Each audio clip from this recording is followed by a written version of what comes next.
I'd like to welcome Taye Diggs and Emmanuel Acho to Sidewalks Entertainment. Hi, guys. Thank you so much for joining us. Of course. Good to Thanks see you, for Lori. having us. So, Taye, you've led a long career as an actor, not only on screen, but also on stage. Tell me about how you started a career in acting. Oh, the career in that. Oh, wow. That was unexpected. I have four brothers and sisters. My mother raised us and then went back to school for theater and dance. So she dragged us to rehearsals, and I was amazed at watching my mother go from being mom to all these different characters when she would either dance or act. So that's when I got bit by the bug and went to school at Syracuse to study a little bit more deeply, and then moved to New York and haven't looked back. Emmanuel, so many of us know your work in the very popular series Uncomfortable Conversations with a Black Man. How did the beginning and creation of this series come about, and where did your inspiration come from? Yeah, I heard the pain of the world. After the murder of George Floyd, I felt that I had to do something. It was a calling on my life. And I said, well, you know what? It's time for me to speak. And so I sat in Austin, Texas. I rented out a studio space. I hired a wedding videographer, actually, because I had no video team. My best friend is an Olympic gold medalist in track and field. She stood in as my producer. And I sat down in front of a camera, recorded it, and just spoke from the heart. Within 5 days, it had 25 million views. Next thing you know, I'm getting a no-caller ID number from Matthew McConaughey. He says he wants to sit down with me. I'll sit down with him for episode 2. Next thing you know, I'm getting a no-caller ID number call from Oprah Winfrey. She says, hey, I want to partner with you in producing this and writing a book. Now, I suggest do not pick up no-caller ID numbers. It worked for me. I cannot guarantee, Lori, or viewers, that it will work for you all, but that was the impetus for Uncomfortable Conversations. And since then, I've been trying to listen to the heart of the broken world and just chase the needs. Oof, that's excellent. Excellent. And Tay, as I mentioned, you do have a very long career in acting, and I had to ask you, of all the acting projects that you've been in, which holds the most memories for you, or which might happen to be your personal favorite? Ooh, that's a good question. This might sound corny, but I'm always open to kind of new experiences.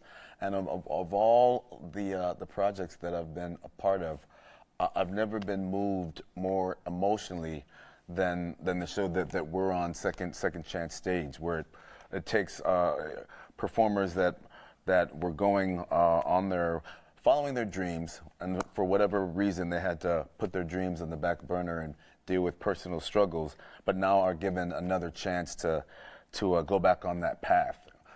Hearing these people's stories and being affected by what they've been through, and then seeing them perform, moved me in ways that I didn't think I could be moved. You know, I've been, as you said, I've been acting for quite a while. I've been lucky to have played all of these different characters and roles, but I've never been as emotionally moved as often as I was when we filmed this program. So I'm very grateful for that. That was very unexpected. Yeah, so I can only imagine how emotional being on the show is. You meet all sorts of people from all walks of life. How would you, or I'm sorry, Emmanuel, how would you how would you describe what your experience has been like meeting so many different people? Yeah, I think that the beautiful part was it expanded my heart for empathy. You oftentimes may look down on someone for failing at their first chance, not realizing there are stories of individuals who had to give up their career because their dad was dying of cancer.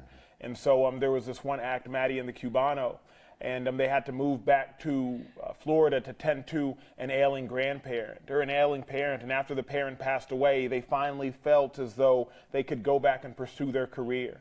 And so my heart, it expanded, the aperture of my heart, if you will, it expanded to really be able to see other individuals. And like Tay said, on our show, Second Chance Stage, there were just talented acts that weren't just talented. It didn't just stop there, but their stories were inspiring, and you could see yourself in all of the different contestants. It was beautiful. So, Tay, without giving too much away, of all of the people that you've seen on stage so far, which one kind of resonated with you the most as far as their backstories went? Emmanuel and I were just speaking of this one performance, Shelby Floyd, very early in the shooting. To look at her and to hear her sing, once she opened her mouth, she's one of the best singers I've ever heard in my life. But then after hearing her story and what she had been through and how so many people told her that she was not good at what she loved, I was flabbergasted. I was personally moved to tears after her performance. Everybody jumped to their feet. And, as I said before, I've been around for a bit. I've done a lot. But this was a moment that I had never experienced before, especially when it comes to performing. I didn't know that people like her existed. I felt like if you're talented, people will notice it and you move forward. She had an entire story that I never would have thought she had, and then was, brilliant afterwards. So I was like, I want anything that shows me, it forced me to look at performing differently, and that's something that I'm hoping everybody else realizes as well. Well said. So, Manuel, you host Second Chance Stage.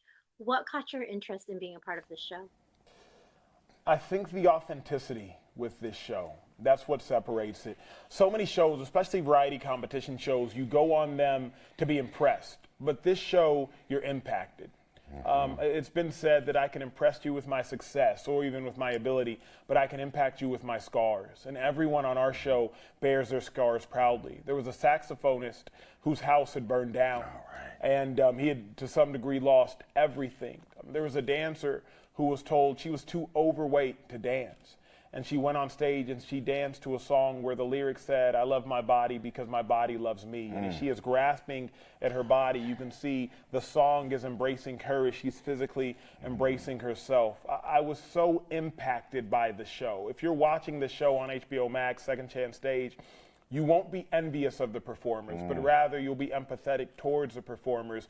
Because rather than looking at somebody and saying, "I don't have that ability," you'll be reminded of the innate ability that you have and the second chance you need to go take. And anything is possible.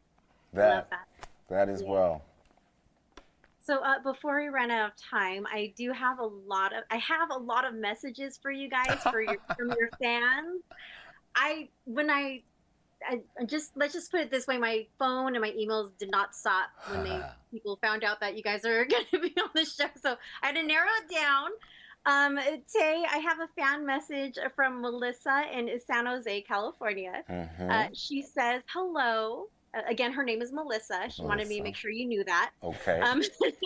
She said she loved you in private practice, and she thought you were so funny and set it up. And also, on a side note, not just Melissa, but all of us loved you and how Stella got your groove back. Oh, thank you. Thank you very much. And yes, I'm very, very single. Very single this holiday Melissa, season. I hope you heard that. Again, her name is Melissa. 646 Again, her name is Melissa. Melissa.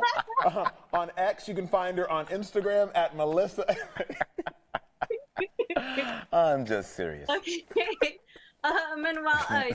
Manuel, you did have similar messages as well, but again, I had to narrow it down and keep in mind that we're airing this on TV. But you do have a very large fan base as well. Melissa is also one of them, but I was like, I can't say it for both, so we'll just, anyways. Your question is actually a fan question. And it is, what are your hobbies in your free time? And I'm so sorry. This is from Sylvia in Union City. Sylvia, hobbies, I would suggest I play the piano. It's very kind of cathartic for me, just relaxing. It's just, I go back to my house overlooking Hollywood and just sit on the piano and exhale. So I would suggest that's probably my favorite hobby. I'm not like trained. I just play by ear. I can't read music. So I just do that. So Sylvia, that would be the hobby. Good for you. I just have to say both of you are just so fantastic. Thank you so much for responding to your fans. And also thank you so much for your work on Second Chance Stage. Unfortunately, we are out of time. But again, thank you so much. Thank you. Thank you, Lori. So, everyone, you can watch more of Taye Diggs and Emmanuel Acho in Magnolia Network's Second Chance Stage on Max.